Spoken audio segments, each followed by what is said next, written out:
huge storm slamming California with more rain than the drought-stricken state has seen in years. The deluge causing dangerous mudslides, and our David Wright has the story from Glendora, California. Good morning, David. Good morning, Bianna. You'd think, given the drought, that all this rain would be a welcome sight, but not here in Glendora. Just 1 month ago here, a wildfire stripped the foothills bare of vegetation. So here, those torrential rains mean mud. Lots of it.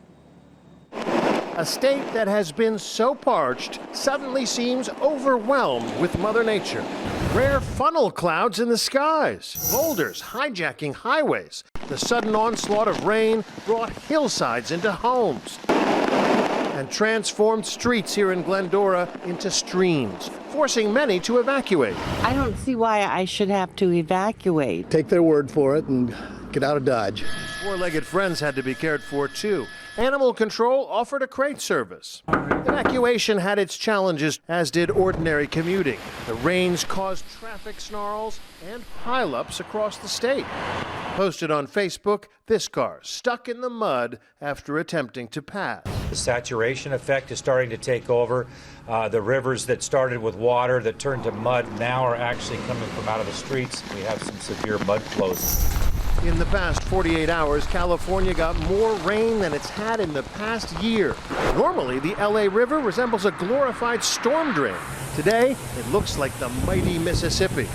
Parts of the Bay Area are struggling too. Limited service through the tube. With rain wiping through public transit computer systems, creeks crashing into backyards. Some fled their homes in a hurry, leaving prized possessions behind. I didn't know all this debris was going to be coming down. The rain is set to continue through tonight and clean up for many days ahead. The forecasters say the heavy rains will continue intermittently through the day, but the good news, it just stopped raining in Hollywood, and the worst of it should be over by tomorrow. Otherwise, on that red carpet, the accessories of choice might well be an umbrella and a good set of galoshes, Dan. Galoshes on the red carpet. I like the way that sounds. David, thank you for your reporting this morning. This thing is now moving east, and it's turning into a major snow and ice event. Look at this. 3 people caught in an avalanche in Montana. It buried their house. Now this system is barreling towards some major American cities, and ABC's Alex Perez is in Chicago with the latest. Alex, good morning to you. Good morning, Dan. Relentless. It has already gone down as the third coldest and third snowiest meteorological winter here in Chicago. Across the Midwest, there are waterways jam-packed with ice, and the shivering just doesn't seem to stop.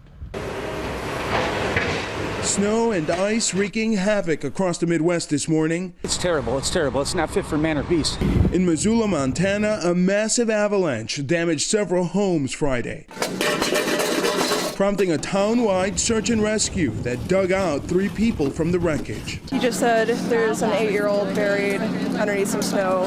There was an avalanche, grabbed a shovel. All 3 found alive, rushed to local hospitals. Those remaining behind now left to dig out their town.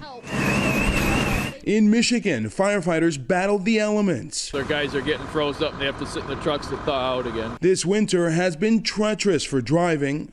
The icy conditions are making cars lose control and causing accidents on the highways. One in Minnesota yesterday taking the lives of 3 college students. For commuters and residents, parking conditions are quickly becoming a nightmare, giving us all a hard start to what should be the last month of winter.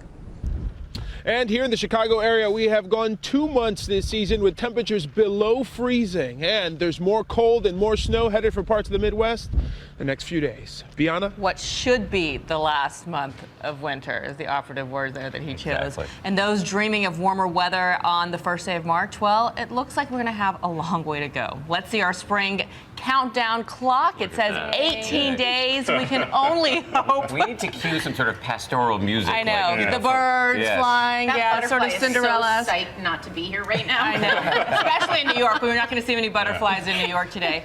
But we are going to see somebody we're very happy to see. Meteorologist Shay Ryan from our Tampa affiliate, yet another Floridian we've dragged up here to the cold. Right. Our affiliate WF WFTS joining us this morning. Shay, I'm so sorry, but we love having you here. Thank you, and I'm glad to be here. I just wish I could have brought the warm air with me. Unfortunately, there's more cold air, more winter weather to come, and it's all starting with this system that we've been talking about in California. Take a look at this area of low pressure, and it is again winding down, yet it's still packing a punch this morning with tornado warnings in effect in the Los Angeles area.